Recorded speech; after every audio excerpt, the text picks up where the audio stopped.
Assalamualaikum warahmatullahi wabarakatuh. Salam sejahtera bagi kita semua.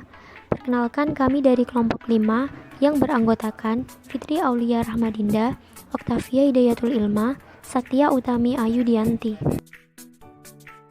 Di sini kami akan membahas mengenai pengaruh perubahan suhu tanah terhadap pertumbuhan tanaman kacang hijau.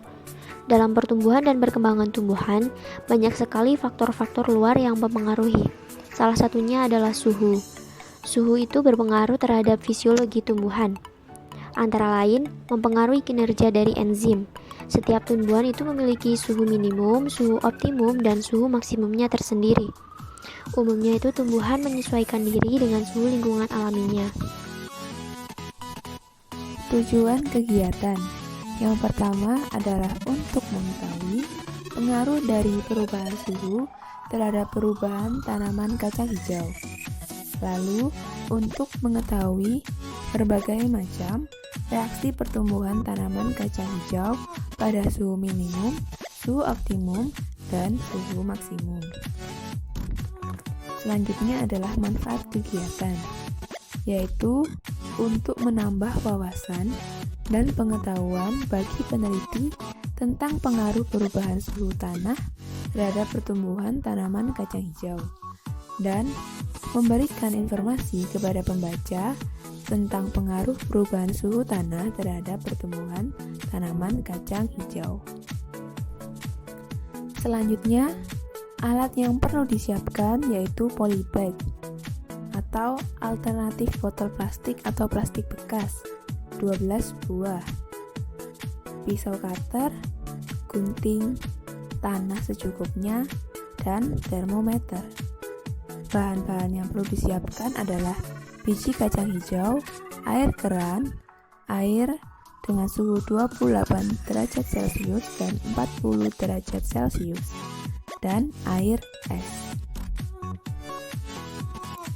Cara kerjanya, yang pertama, menyiapkan 3 polybag kecil untuk 3 perlakuan dan 1 kontrol. Masing-masing 3 kali pengulangan. Total jumlah polybag adalah 12 buah.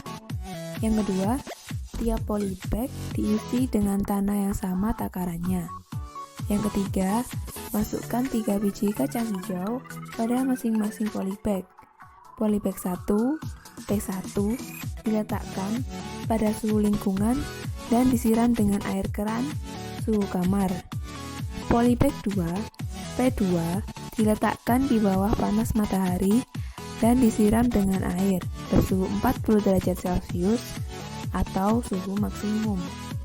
Polybag 3, P3 diletakkan di tempat biasa dan disiram dengan air bersuhu 28 derajat Celcius atau suhu optimum.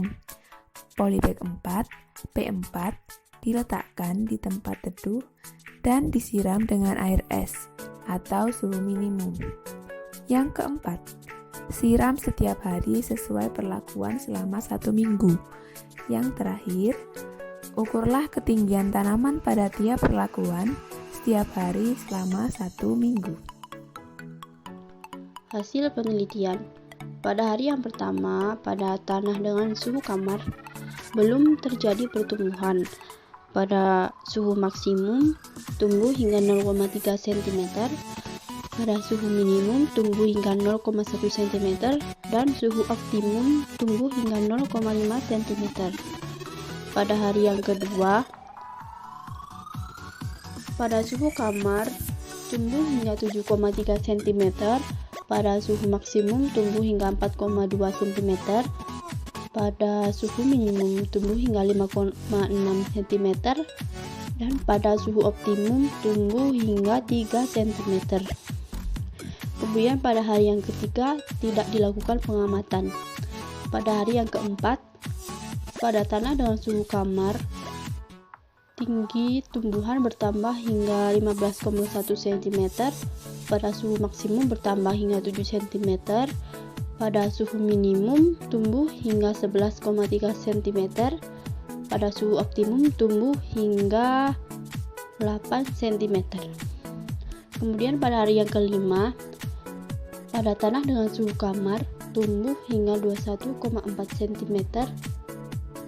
Kemudian pada suhu maksimum tumbuh hingga 8,4 cm, pada suhu minimum tumbuh hingga 13,9 cm, dan pada suhu optimum tumbuh hingga 10,9 cm.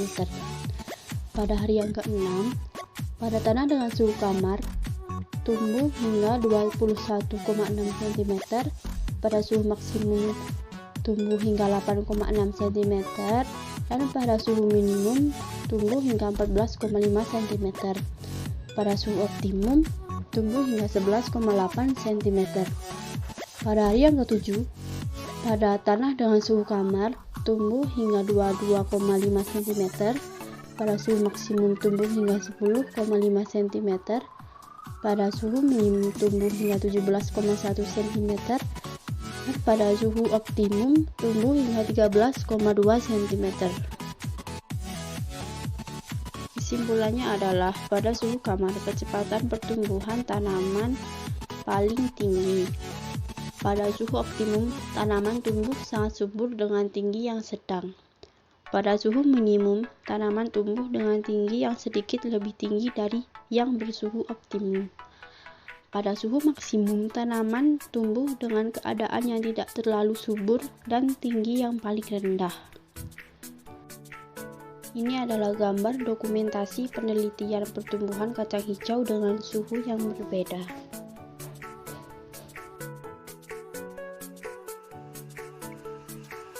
Prosedur K3. 1. Memakai jas laboratorium, sarung tangan, dan pelindung yang lain dengan baik, meskipun penggunaan alat-alat keselamatan menjadikan tidak nyaman. 2. Menggunakan sepatu safety yang memenuhi standar. Bagi wanita juga harus menggunakan sepatu safety khusus wanita. 3. Wanita dan pria yang memiliki rambut panjang harus diikat. Rambut panjang yang tidak terikat dapat menyebabkan kecelakaan karena dapat tersangkut pada alat yang berputar. 4. Menjaga kebersihan tempat praktikum. 5. Selalu berhati-hati saat melakukan kegiatan apapun di laboratorium. Sekian yang bisa kami sampaikan. Terima kasih. Wassalamualaikum warahmatullahi wabarakatuh.